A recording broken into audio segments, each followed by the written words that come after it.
BP Gurús y The Service Desk Institute presentan la Semana de la Evolución de TI, transformando la industria. Un evento único que fusiona las conferencias digitales líderes en la industria de IT Service Management y Service Desk en Latinoamérica y es presentado por sponsors de primer nivel que transforman la manera en la que evoluciona el sector.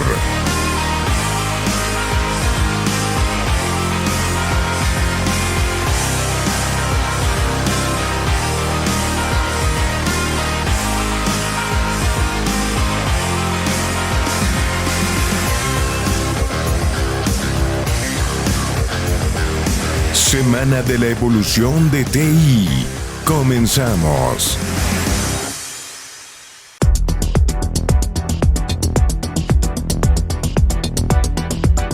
Adam Griffith es consultor de mejores prácticas de TI y miembro del equipo de desarrollo de carteras de ITIL en Axelos. Hasta 2021, trabajó como instructor técnico para una organización de capacitación global, especializándose en el marco ITIL y ayudando a los profesionales a adoptar las mejores prácticas. Utilizó la experiencia práctica de su puesto anterior como CIO para enfatizar la importancia de una buena gestión de servicio y fue el principal capacitador técnico en Estados Unidos durante los 6 años que trabajó ahí. Es un capacitador principal de ITIL 4, un entusiasta defensor de los principios rectores de ITIL en todos los aspectos de la vida y colaborador frecuente de publicaciones digitales en el sitio de Axelos.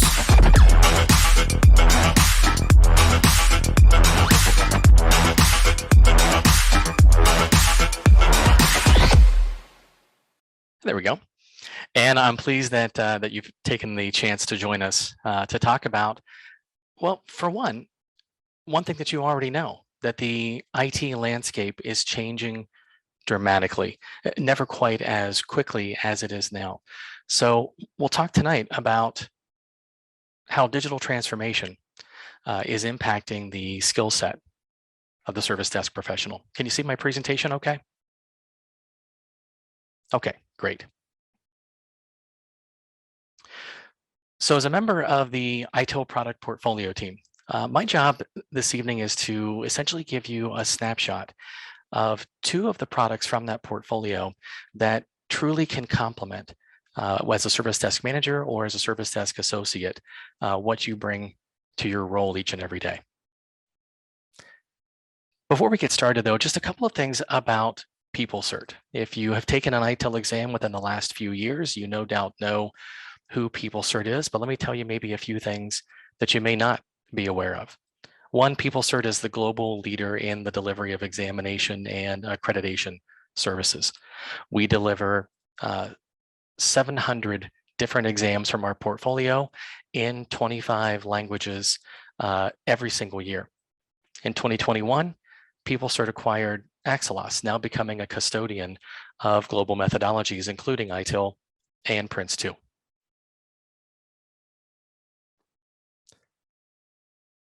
In the 200 countries that we deliver exams, we deliver a lot of exams. In fact, we deliver over 5.5 million exams annually.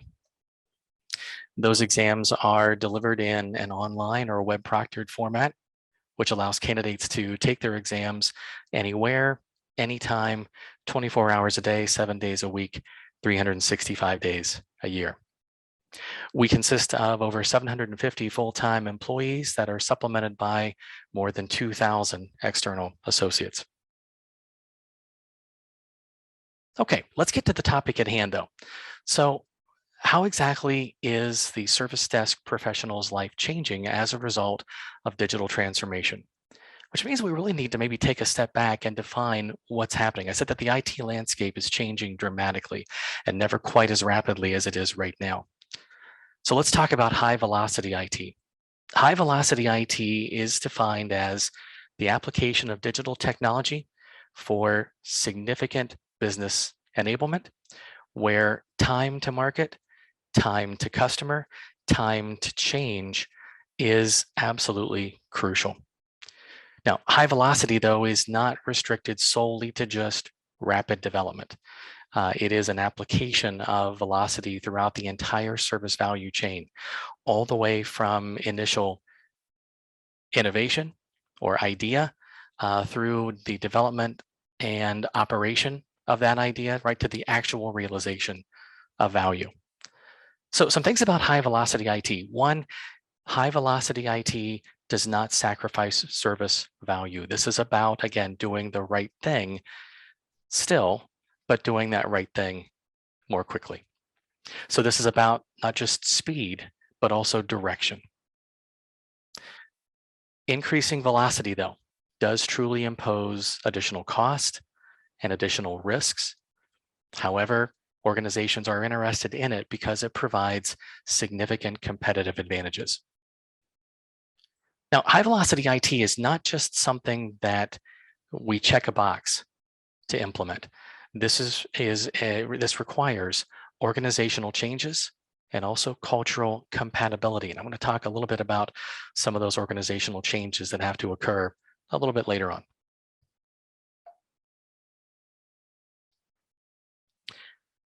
High velocity IT is being enabled through digitization, through digital transformation, and through also IT transformation.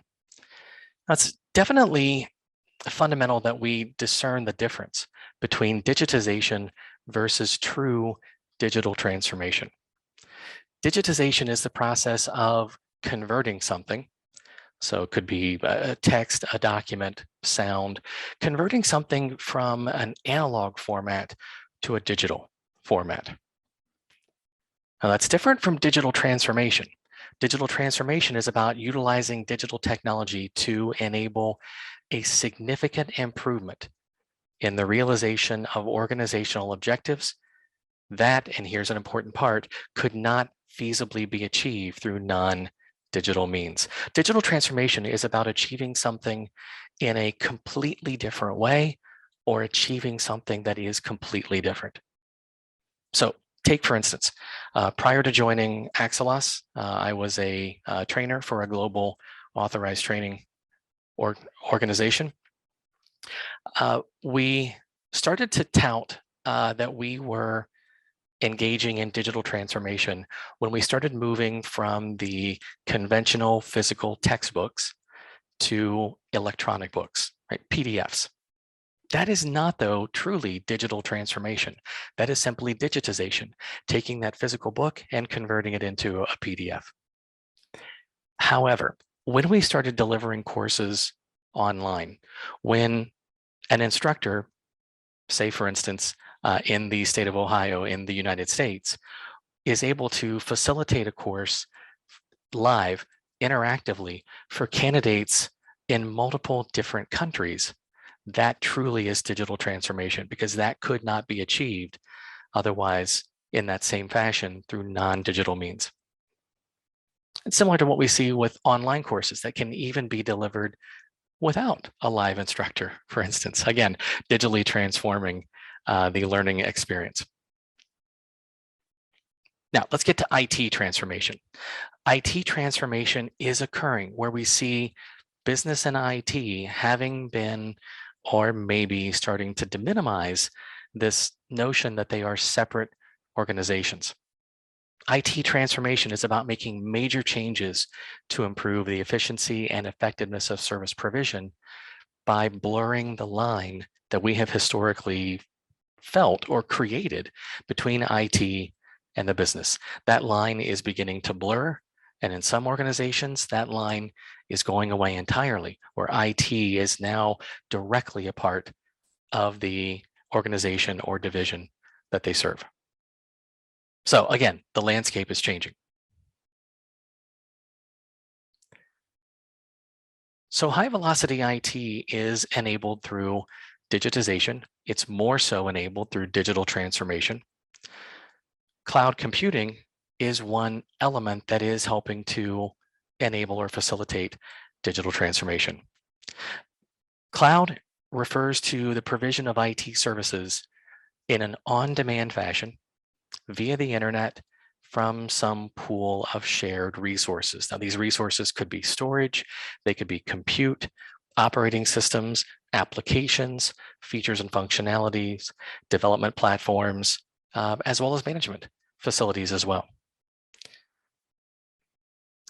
Cloud is becoming more than just a buzzword, right? It's becoming a fundamental part of digital organizations or digitally enabled organizations.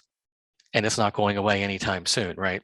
By 2025, Gartner predicts that more than 85% of organizations will embrace a cloud-first principle, and 95% of new digital workloads will be deployed on cloud-native platforms. Now, that's a dramatic increase, up from 30% in 2021. So as an IT professional, specifically as a service desk professional, to say that cloud computing is some sort of a fad is a true misperception and an inaccurate statement. Hence why the skill set of the service desk professional obviously needs to be transformed as well. So I mentioned that my task is to give you a snapshot of 2 products from the ITIL portfolio. Let me start with this one. This is actually one of 2 of the most recent additions to the ITIL certification scheme, acquiring and managing cloud services. Now, this is a module that has been designed for cloud consumers, which makes it a very, very interesting product amongst all IT learning right now. Right? Most courses that you've heard with respect to the cloud have been created from the cloud service provider's point of view. Right? They're overtly technical, telling you how to instantiate and manage those cloud services. We don't enter into that with this particular publication. Here it's written from the consumer's point of view. This is about giving the consumers of those cloud services, so the organization, the IT department, if you will, but giving them practical application on how to procure cloud, how to integrate cloud, and how to use it to support the strategy and the functions of the organization that the cloud consumer works for. So this is about assisting organizations to take full advantage of cloud services, to prove the return on investment, to validate the value from those cloud services, to help to succeed as part of a digital transformation, and to, again, facilitate that value both for themselves and for their customers, be they internal or external, or both. So the ITIL 4 Specialist Acquiring and Managing Cloud Services course and certification is one vendor neutral, although we did have partnerships and assistance in writing the publication from some of the major cloud service providers in the industry. It is, again, user-centric, and it's practical and proven, vetted, as I mentioned, by some of those cloud service providers, as well as consultants who are at the tip of the spear when it comes to implementing cloud services. Now, the ITIL extension modules, which is what we call these, cloud and the sustainability and digital and IT module being those 2 that are the most recent additions to the portfolio. They sit as what I have oftentimes described as a sidecar. They are a way of extending. They're about practical approaches, a use case for applying ITIL concepts. Now, as you'll notice in the diagram, they sit alongside the existing certification scheme, but you'll also notice in where the extension modules are positioned. They are at the same level as foundation. Now, what we tend to try to be implying there is that ITIL 4 Foundation is not a prerequisite for these courses. We wanted to ensure that when these were released, that we cast the widest possible net, such that members of the organization, not necessarily IT, so members of the business, could certainly see benefit and validity in the material.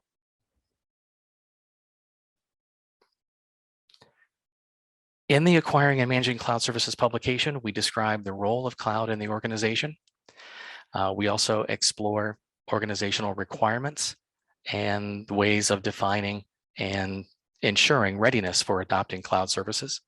We talk about the various types of cloud services and their applicability to the organization, how to select and procure cloud services effectively, how to onboard, and also how to plan for offboarding cloud services, how to utilize them effectively, and how to evaluate and improve your cloud strategy. Now, as you look at those particular topics, I've highlighted those that I think are probably most likely to resonate with service desk professionals. One particular quote that is one of my favorites from ITIL version 3, excuse me, and I'm paraphrasing a little bit here, but the particular sentence goes something like this: no project, no plan, no service, nothing will succeed without the recognition of operational reality, right? Operational reality needs to be baked into everything that we provide, every one of our services. And as service desk professionals, no one understands the daily operational activities. No one understands that operational reality quite as well. In the Acquiring and Managing Cloud Services publication, we utilize a particular model or concept that we've actually drawn from another ITIL publication called ITIL 4 Drive Stakeholder Value. This is called the customer journey, although we change it a little bit and call it the cloud consumer journey. And it consists of 7 stages: explore, engage, offer, agree, onboard, co-create value, and realize value. Now, if you look down below that, you see that there is a band for the customer, or the cloud consumer in this case, and the cloud service provider. And we see between these two entities, there is a service or a series of service interactions that occur. We see them occurring within something that we call this band of visibility. The analogy that I think is my favorite for this is to consider 2 icebergs, or just to consider one iceberg for a moment. Anytime we ever see a picture of a glacier, we see the portion of that glacier that is above the waterline. And yet science tells us, and we know, that the majority of the mass of that glacier is below that waterline. So that line of visibility, if we think of 2 glaciers next to each other, interacting with each other, the portions that are interacting are those portions that are above that waterline. So my cloud service provider has to understand a certain amount about my organization. As a cloud consumer, I need to understand a certain portion of the service providing organization that I'm buying those cloud services from. So those interactions occur within that line or that band of visibility. But obviously there are portions as a consumer that we won't share with the cloud service provider, and vice versa as well. So with our cloud consumer journey, we start off by, first of all, as a consumer, since again, the book is written from that perspective, we start by exploring. There is some sort of a stated need that the organization has, and we believe that cloud services may in fact be an ideal way to achieve that. So we begin to explore the landscape of cloud service providers. We begin to explore some of the various types of cloud services that exist. Through that exploration, we then determine that there are one or more cloud service providers that we should talk to. So we engage with those CSPs. Through the conversations, through the discussions, the cloud service provider is likely to offer us one or more services that they believe will meet our needs. We then review the offers from those various CSPs and select one or more that we wish to do business with, that we enter into an agreement with.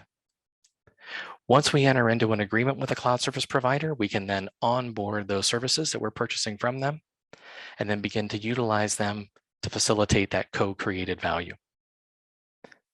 Now, because value is something that should not be in dispute, we want to make sure that we validate that value, that we are truly proving success there through that realization.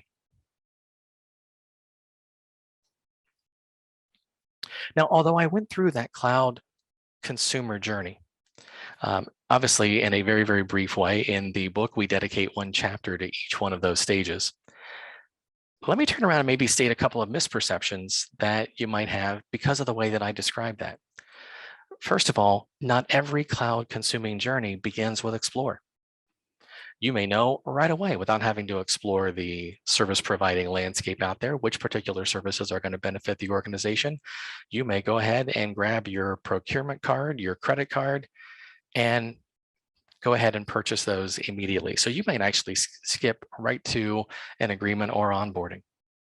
You may know without exploring which particular service provider you want to talk to. So you could skip explore and let's say start with engage. So not every journey necessarily begins with exploration. Now, likewise, not every journey is linear in the way that I tended to describe it a couple of slides ago. There are moments where we will see that any of these stages will create outputs that will be inputs into the next adjacent step. So the output of exploration was an input into engage. The output of the engagement is an input into the offer. But yet any one of these could create outputs that could not just feed forward and not just to the next adjacent stage, but they could also feed backwards to any of the previous steps or stages as well. Now, in the interest of time, I won't go through all of these particular details, but just to give you again an overview of the material. In the Acquiring and Managing Cloud Services publication and training and exam, we cover the various cloud deployment models: public, private, and hybrid. Public cloud deployments utilize cloud infrastructure, so assets that belong to the cloud service provider, but that they share those with other consumers. Now, although your individual service is private, this is about the infrastructure. The services that you choose to utilize are private. That doesn't automatically mean that anybody can access your virtual servers that you're building in the cloud. What it means is that your virtual server exists on some sort of a hardware platform that is shared with other consumers as well. Now, public cloud is typically more affordable because the costs are being distributed across multiple consumers. And they're also more affordable because there is a standardization associated with these as well. There is a relatively fixed menu of services that the cloud service provider offers in this public deployment method. With private cloud, the infrastructure is fully dedicated to the particular consumer. There is no sharing. So if you are, say, building virtual servers with a service provider that is providing you with the private type of deployment, then your virtual machines exist on a hardware platform that only hosts your virtual machines only. Now, this is, of course, more tailored, it's more bespoke, but it is, of course, more costly because the costs are, again, much more direct. Many organizations, though, do a bit of both. They create a combination, hybrid. This is a combination of both bespoke and standardized services from multiple service providers. Now, one particular example, one common example of this hybrid deployment model is to, say, purchase some public cloud services, but to combine those with what you're already doing in an on-premise environment, right? Your on-premise data center is a private cloud. You're not sharing those resources with other organizations likely.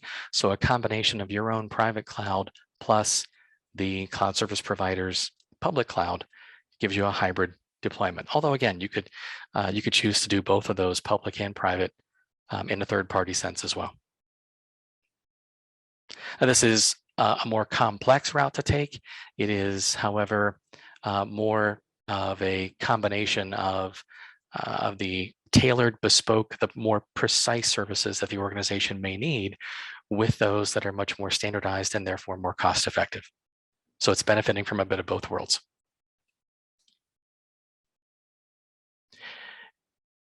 In acquiring and managing cloud services, we do define the various cloud service models. So we define the deployment models, public, private, and hybrid. We also define the service models, namely those that you've likely already heard of. Software as a service, right? Applications provided, usually through the web browser. Platform as a service, which is an environment where solutions can be built, like an application development or a database platform or environment. And also infrastructure as a service. where we can actually build technology components like virtual machines or virtual servers in the cloud, where we can really construct an entire data center within the CSP's platform. So software as a service, platform as a service, and infrastructure as a service. Where these begin to differ is in the amount of technology that is abstracted away from the consumer. With software as a service, you have access to the application, you have access to some customization options, but you do not have access to, say, the database platform that is underneath of your application. You don't have access to the virtual servers that are supporting or running the application. All of that technology is abstracted away from you. With platform as a service, then the line of abstraction moves a little closer, where now you have access to the solutions that you build, but also to the platforms that are underneath of them. And with infrastructure as a service, right, you have access to the operating systems running on those virtual machines that you're building. So the line of abstraction and the line of responsibility, but we'll talk about that a little bit later, also shift. What we noticed in our research was that the various cloud service providers identify themselves based upon these types of cloud services. But there are also other types of service providers that we called aggregate. Aggregate cloud service providers provide 2 or more of these various cloud service models.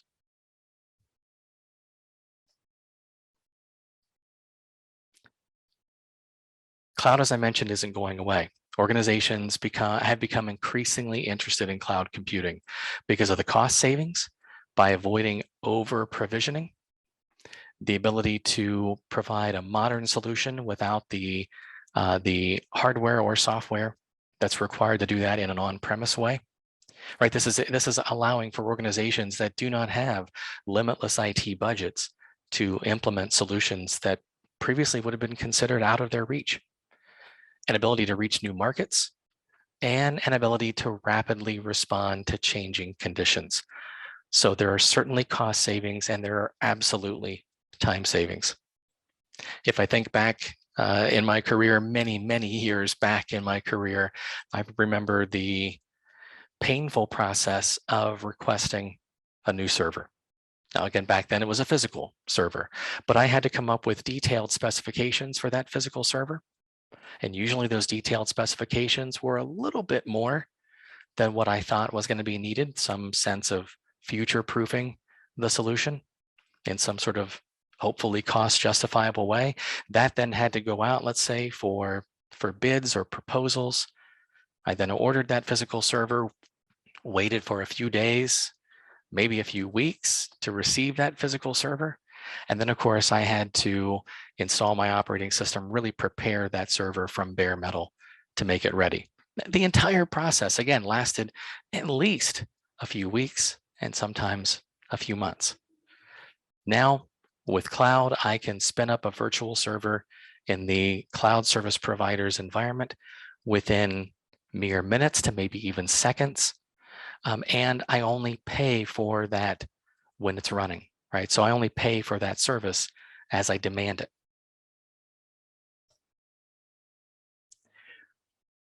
In the publication, we also cover 3 different approaches to cloud, and organizations utilize any one of these or maybe a combination of these.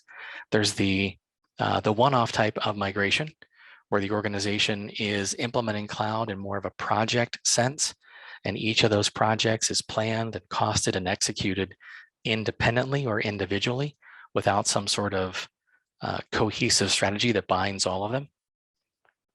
If we're looking to roll out cloud in some sort of an evolutionary way, then we are considering that larger strategic vision that this particular cloud service is a part of. Those 2 are very common. The Big Bang is less common, but it's certainly the fastest of all of these, but it's the riskiest of all of them as well, where we move everything to the cloud all at once, all in a single initiative. So I mentioned cost. Cost is a very attractive part of cloud. Cloud costs tend to be incurred through the exploration, right? Time and money. Onboarding and offboarding takes time. The actual co-creation of the solution utilization. That could be either through underutilization or overutilization, as well as outages. Now, again, as service desk professionals, you have keen insights on things like the onboarding, which will require engagement and involvement with your users, the outages that you have to respond to and help to manage. Oftentimes, though, cloud doesn't deliver on the savings that organizations believe that they were getting. And most often that's due to a lack of proper assessment of things like maintenance, support, usage, and training costs, the organizational changes that have to happen along with this, the shift from IT finance being managed through capital expenditures towards instead operating expenses. So I mentioned earlier that notion that no project, no effort succeeds without operational reality. You can probably look at that second column and begin to see where either one, your organization has suffered maybe a lack of the intended return on value for cloud because of one of those reasons. Hence why this particular skill set that we're talking about is so vitally important.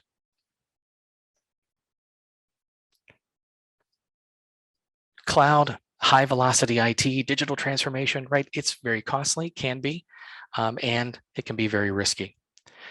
Some of the areas of risk include shifts in roles and responsibilities, the unauthorized procurement or the unauthorized use of cloud services. It's just so easy to purchase cloud services. All you need is a credit card, or maybe even in some cases, there are free or free premium services, freemium services that you can acquire very easily. Security, also a significant area of risk. Vulnerability of any programming interfaces, incomplete data deletion, vendor lock-in, the fact that you are completely or significantly invested with a particular cloud service provider or with a particular solution from that cloud service provider, it may make it difficult for you to transition to some sort of alternate service that that service provider offers, or maybe just an alternate service provider completely.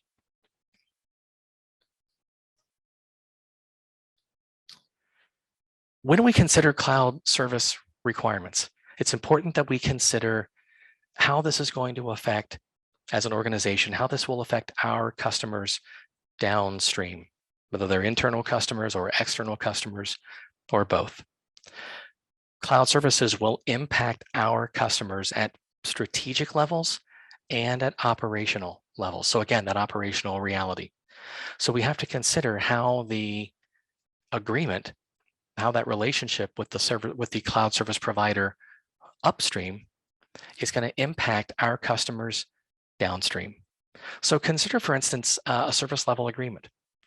If I have some sort of an outage with my cloud service, now that service level agreement will be defined as part of that relationship between, say, in this case, organization A, which we'll assume for a moment is our cloud service provider, and organization B, the immediate consumer of those cloud services.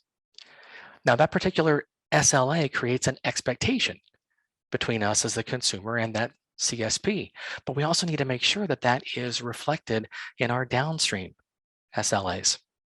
If my cloud service provider says, well, if there's an outage of that service, we will have it restored. Our expectation for you is 6 hours. Well, then as a service provider yourself, for your internal or external consumers, then your SLA for that downstream consumer needs to be 6 hours as well, right? It can't be 2 hours. Otherwise, you put yourself in a position to breach that SLA and you can't do anything to affect that. So again, as service desk professionals, you know what those expectations are. Perfect input for ensuring that there is alignment across these agreements.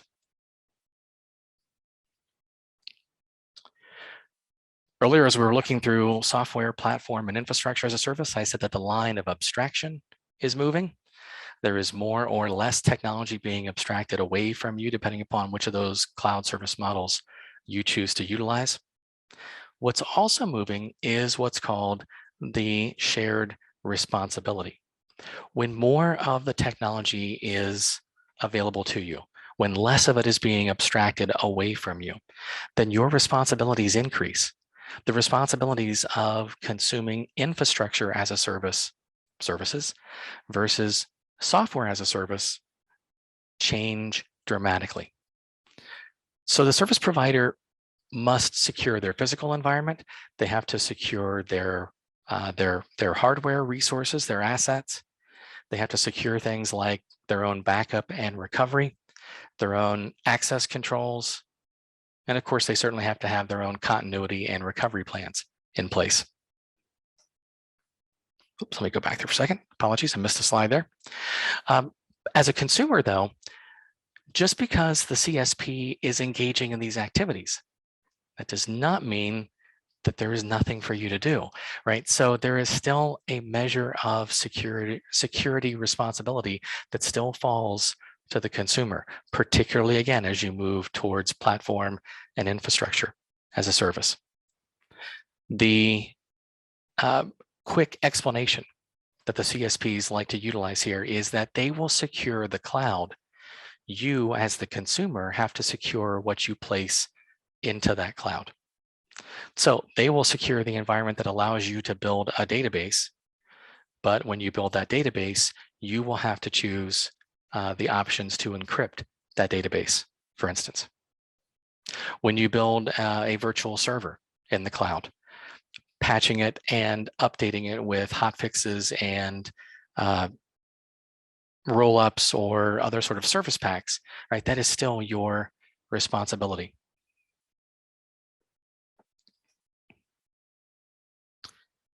In the onboarding and offboarding section, we discuss things like the particular migration that's occurring, whether that's a move from in-house solutions to cloud-based solutions. We also talk about migrating, say, from one cloud service provider to another. And we also discuss the migration that you might consider backwards, moving from cloud back to on-premise when that move to cloud doesn't go as planned. We talk about activities like planning, the importance of involving users, right? That operational reality again, establishing and maintaining good communication, preparing those users, elevating mutual capabilities, meaning that whether it's us as a consumer or our downstream customers, that every engagement that we have is an opportunity for each one of us in that relationship to make the other a little bit better, to leave each party in that relationship better than we found them. And also, again, preparing for offboarding as well. Good to have that contingency. That way we have a plan for how we move to an alternate service or an alternate service provider. Again, hopefully you can sense as we talk about these points, where as a service desk professional, you definitely have something to contribute here. The Acquiring and Managing Cloud Services publication and course, it's a 3-day course or some sort of online equivalent of 3 days worth of training. The exam is a closed book exam where you'll complete 40 questions in 90 minutes, 20 of them at the level of Bloom's level 2, and Bloom's level 2 is about confirming your understanding of a topic. Bloom's level 3 is about application, slightly harder questions where you have to apply what you know and understand, and the exam is split between those two types of questions. All right, let me quickly move to the other product that I wanted to give you a little bit of a snapshot on tonight, and that is high velocity IT. High velocity IT is part of the Managing Professional series of trainings and courses and publications, where it focuses on those concepts of high velocity and digital transformation, what's needed to create a high velocity environment, and some of the techniques that are used to achieve high velocity. Now, this course, however, is a little different. Acquiring Managing Cloud Services does not have any prerequisites. High Velocity IT, though, does. High Velocity IT requires that candidates have their ITIL 4 Foundation certification.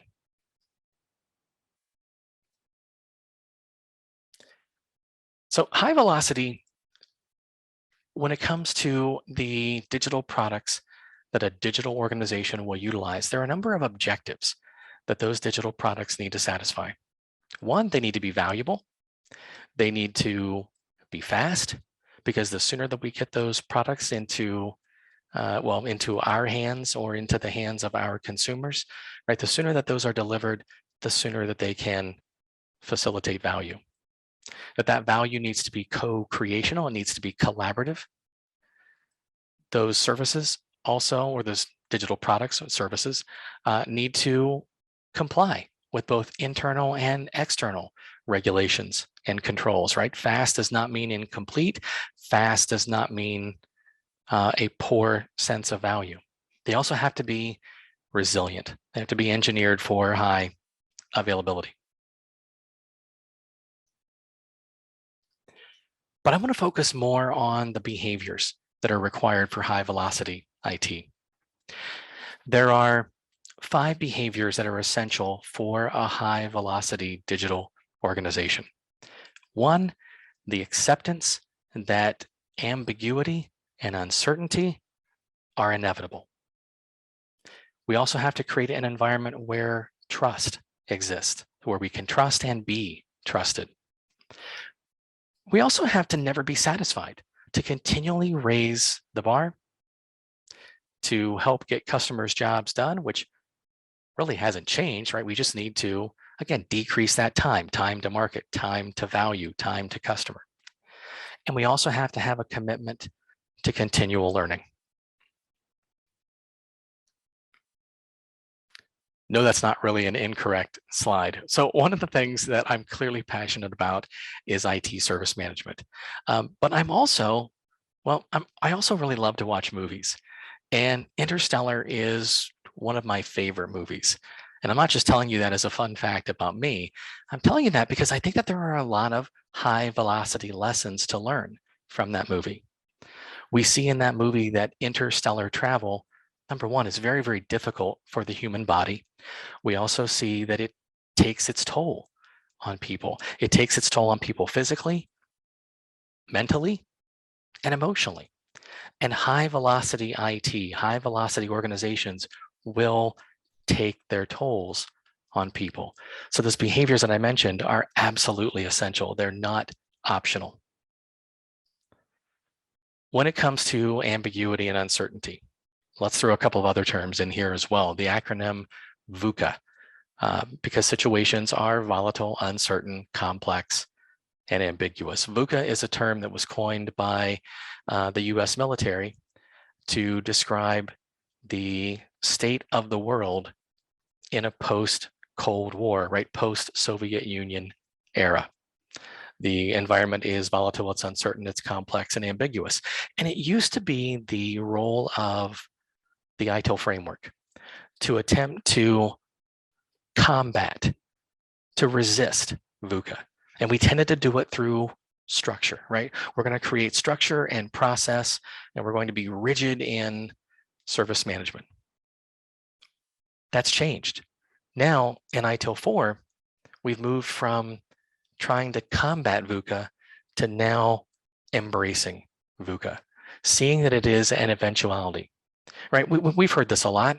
Organizations have talked about disruption for years, and disruption was seen as a negative. Now it can be a game changer.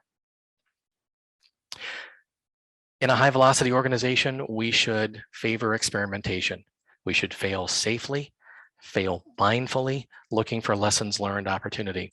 We should no longer, or maybe we should decrease our fear of the unknown. We should lean into it.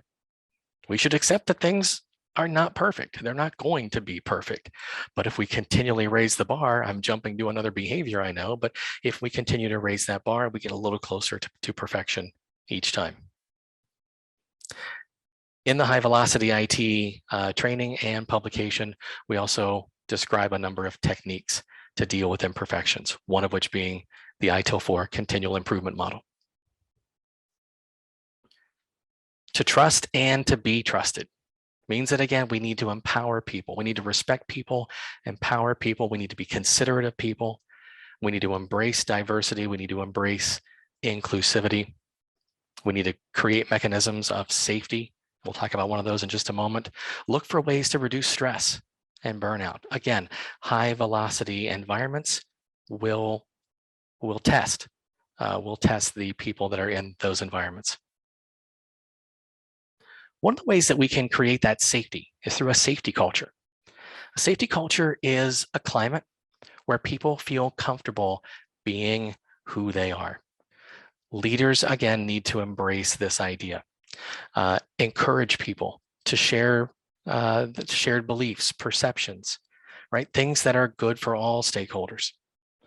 In a safety culture, people feel comfortable being who they are. They feel trusted, they feel valued, and they feel free to contribute without any sort of fear of blame. They're prepared to identify risks and root causes, even if that could reflect badly on them or their decision. I will speak up to say that, yeah, I made a mistake there, but here's what I've learned as a result. Only in an environment that embraces safety culture can that be done. And you probably know whether or not the organization that you work for embraces safety culture based upon that one fact. Would you speak up if you realize that some situation is less than ideal because of a choice that you made? The answer is yes, then you have a safety culture. It's important that when we engage in safety culture that we talk about the importance of safety, that we implement cultural changes, that we exhibit vulnerability and we feel safe doing so. Now, this is not just for the folks that I would say are in the trenches. It's also leaders, right? Leaders need to exhibit the same vulnerability. Leaders need to admit when they've made a mistake. One of the ways that we can do that is by encouraging feedback and be seen taking action on it. Don't just ask for the opinions of the people that report to you. Take them seriously, follow up on them, be seen taking action.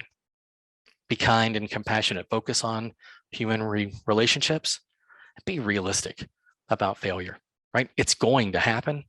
Blaming people is a valueless proposition. As I mentioned, with continually raising the bar, never accept good enough, because that can lead to complacency. Embrace continual improvement, and your customers will be happy for you doing that, and they often expect that. And practitioners should demonstrate leadership. Again, those folks that are in the trenches, those service desk analysts working with the customers on a daily basis, should demonstrate and should be willing to evolve towards leadership opportunities, right? So seek out those improvement opportunities, speak up, commit to following up on those improvement opportunities as well. Helping get customers' jobs done, that of course, that doesn't change. That's the essence of every organization. We'll continue to focus on problem solving. Again, is a key speciality for service desk professionals. Recognize the psychology of the customer, have good emotional intelligence, recognize the importance of those moments of truth. When you maybe took someone who was an outspoken critic of a service, and by the time you were done, you turned them into an advocate for that service or for your organization. And of course, commit to continual learning. Lack of knowledge is the root cause of many problems. I would even maybe dare say most problems. So focus on not just improving knowledge through formalized training, but use data-driven experiments with short feedback loops to challenge hypotheses, seek out those lessons learned opportunities. It took me to recognize this because I had a supervisor that said, stop delaying the decision because you're afraid of making the wrong one. Make the wrong one, make any decision at this point. And if you make the wrong one, as long as you seek out the lesson learned opportunity, it's not the wrong choice if you learn something. So fail fast. Lean culture is also another derivation of a safety culture. Lean culture is about creating an environment where we essentially work as hard as we play. That creates social patterns that are inspiring and engaging. And leaders in a lean culture will model and coach and reinforce ways of thinking and acting. In a lean culture, our frontline workers have to be provided with safety, support, time, space. They have to be empowered to, again, take advantage of those lessons learned opportunities. High velocity IT is also a mandatory 3-day learning experience. It is also a 90-minute exam with 40 questions. But as you can see, more of those questions tend to favor the application of those concepts more so than just confirming that you understand what those concepts are. All right, as I wrap up, the 2 ITIL courses, the 2 ITIL products that I've talked about this evening, ITIL 4 Specialist in Acquiring and Managing Cloud Services, as well as ITIL 4 Specialist in High Velocity IT, both are ideal complements to the Service Desk Analyst and Service Desk Manager certifications as well.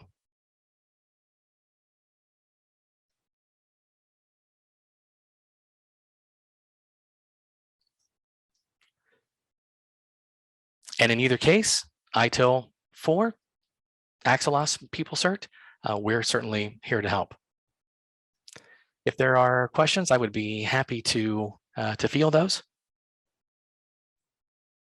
Muchísimas gracias, Adam. Hay un par de preguntas, vamos directo a ellas para aprovechar lo más que podamos del tiempo. Igual tomaremos un poquito más de estos minutitos de tu tiempo, pero bueno, vamos a hacerlo lo más rápido posible. Lilia Minchan, ¿cómo ayudaría el conocimiento de ITIL dentro de la toma de decisiones de la alta gerencia? Excellent. Okay, so how would this material be beneficial to decision making for management? Is that correct? Así es. Okay, great. Thank you very much. So one of the common themes that I kept coming back to oftentimes was operational reality, that no project, no service will achieve optimal value without that operational reality being considered. Now, I would tend to say that most senior leaders that have made a decision to move towards cloud computing have not achieved the cost savings or not minimized the risks that they hope to do so through cloud because there was an inadequate amount of operational reality that was considered there. So service desk professionals certainly are most connected with the users of those services. So they have, I think, the most to contribute, that operational reality. Now, one of the ways that we cover that in the Acquiring and Managing Cloud Services publication and course is through readiness assessments, organizational or operational readiness assessments, ORAs. And service desk professionals can contribute, I think, an unrecognized amount of significant value to those readiness assessments. And in some cases, they can take the lead on portions of those assessments as well. Hopefully that's answered the question. If not, happy to take a follow-up. Perfecto, muchísimas gracias. En la misma línea de pensamiento respecto al entrenamiento y temas de ITIL, ¿qué temas recomiendas investigar para empezar a involucrarse con ITIL? Ya que tiene un enfoque más tecnológico, es decir, ¿cómo podemos empezar con los temas de ITIL? One of the best ways, if you are a service management practitioner, to begin your ITIL journey is with the ITIL 4 Foundation curriculum. ITIL 4 Foundation exposes you to the fundamental concepts. It establishes what I would consider a service management vocabulary as well. So it really is the best first step for a service management practitioner. Once ITIL 4 Foundation is complete and the candidate is certified, then at that point, next level courses are available in the Managing Professional track or the Strategic Leader track. If a candidate is or is not a service management practitioner, either of the extension modules also could represent a great first step. So if you're a service management practitioner, although you want to focus on ITIL concepts around a particular technology use case, like cloud or like sustainability in digital and IT, then it certainly would be viable for a practitioner to begin with either one of those two extension modules. Those do not have an ITIL 4 Foundation prerequisite. I would also say to any non-service management practitioner, to say anyone that's in more of a business role, that either one of those two extension module courses, cloud and sustainability, could also and should also be part of their learning journey as well. Muchísimas gracias, Adam. Nos vamos a mover a temas más específicos de gestión de servicios, si nos lo permites. Alberto Ramos pregunta, ¿cuál es la forma más sencilla de responder a una solicitud de mesa de servicio de forma rápida y sin comprometer la calidad?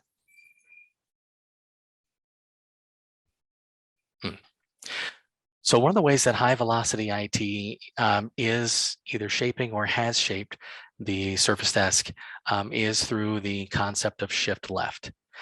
So taking that solution as close to the user with that issue as much as possible through self-help, knowledge bases, through the deployment of automatic fix tools, etc. So that's one way that high velocity is certainly impacting the service desk and taking that particular ticket through to resolution as quickly as possible. What shift left does is it takes your human resources, like your service desk professionals, and it allows them to shed the burden of some of those easier, more routine type tickets and focus on those that really do require more expertise, or those situations that are more unique and really need more direct hands-on. Part of that shift left is, again, through some of those solutions that I mentioned. It's really about empowering the users in that case. I would also say that shifting left, allowing service desk professionals to focus on some of those tickets that do require more expertise is also about giving them opportunities to provide more value. It's not about somehow trying to reduce the headcount, or it certainly shouldn't be about reducing the headcount at the service desk. I don't know of any service desk that I have ever either worked as a part of or worked with more indirectly. I've never known a service desk to not feel overwhelmed and not feel under-resourced. So shifting left, providing faster resolutions to those easier tickets does, I think, allow for those service desk professionals to provide more value in more unique ways, such as, for instance, identifying any kind of a routine or recurring ticket that you just are aware that it's happening multiple times every day. And can we engage in some sort of either permanent fix through a root cause analysis, or can we maybe consider that there is some sort of a self-help tool that we can provide to users to, again, cut the amount of time that those are really really draining the service desk of.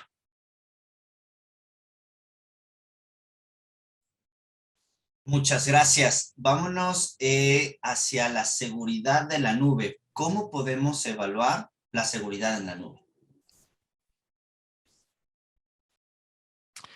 That is an excellent question.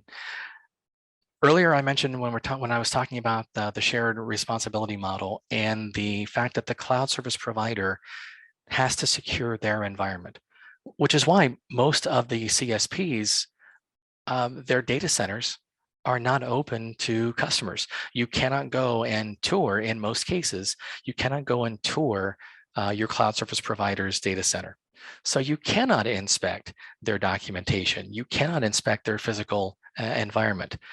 That does not, however, mean that you have to just sort of take it on faith that the CSP is facilitating security, and in particular, security around your particular needs, which is why the cloud service providers, the larger major ones, certainly do this in a public way.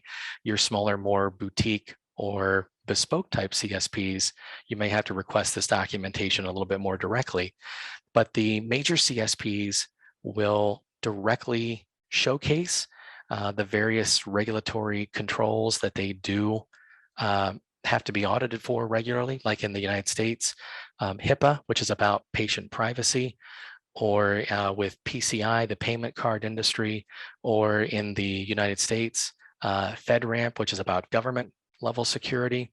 In the European Union, we would be talking about GDPR, etc. So all those CSPs will be happy to tell you which of those particular regulatory agencies they conform with and that they are audited by.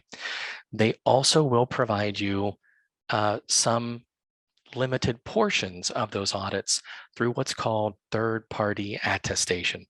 So the CSP hires a third party to essentially have access to all of that documentation that it just would be less than ideal in terms of security for all of their consumers to have access to that. So they hire one particular agency to review all that documentation. That agency has to be well known and trusted, and they will attest to the compliance and the level of security that the CSP is maintaining. So look for that third-party attestations, as well as the various means of compliance that the CSP offers.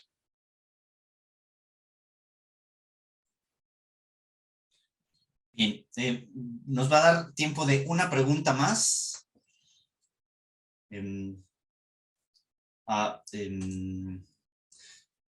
Vámonos hacia el tema de el cumplimiento, compliance.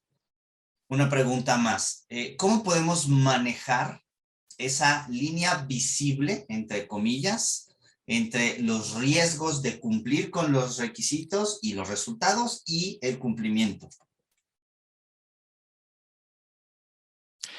So if I understand that question correctly, if we're thinking about as a consumer, how do I ensure that my security of the services within that cloud environment are secure and do conform to those means of compliance? Is that correct?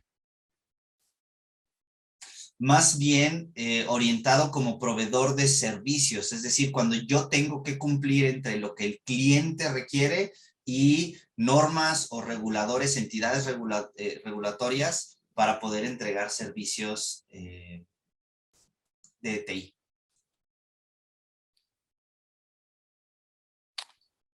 Great. Okay. Thank you very much. I would answer that a couple of ways. One, through, again, the third-party attestations. So the ability to, as a cloud consumer, my ability to say, I am utilizing services from this particular cloud service provider, and I can provide documentation to, say, my auditor, that the services that I am using are coming from a service provider that is verified and validated as compliant with whatever that happens to be, whether it's, again, healthcare information, financial information, etc. I would also say that the major CSPs are happy to provide a huge volume of information in terms of guidance for the best ways for consumers to uphold that compliance as well, which, again, is going to be it's going to be unique based upon the industry that the consumer is involved with.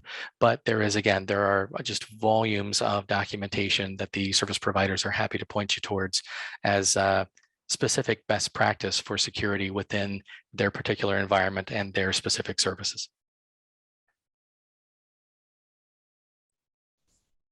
Adam, agradecemos mucho tu tiempo, tu experiencia, el gran overview, el gran resumen que nos has dado acerca del portafolio de tanto de ITIL como de mejores prácticas.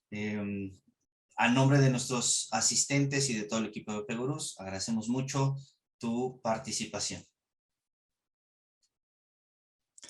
Thank you so much. Thank you very much for being here. Thank you very much for asking PeopleCert to participate.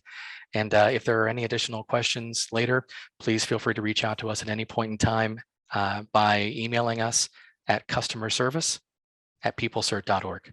Thank you again so much. Enjoy the rest of the conference. Recuerden, customerservice@peoplecert.com, lo tienen que poner en inglés, es directamente en inglés. También pueden ingresar a la página peoplecert.org, ahí van a poder encontrar también información adicional, pero lo mejor será que se pongan en contacto directamente con Adam.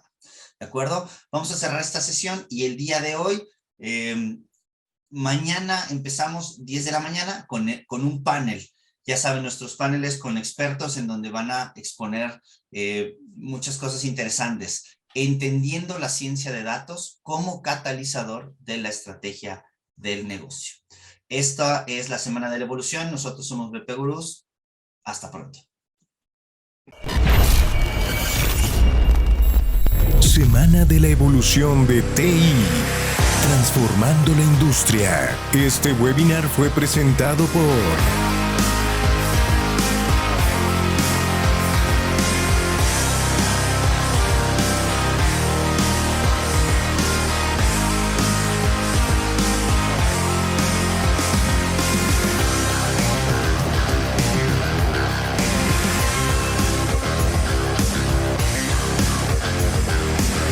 Semana de la Evolución de TI, transformando la industria.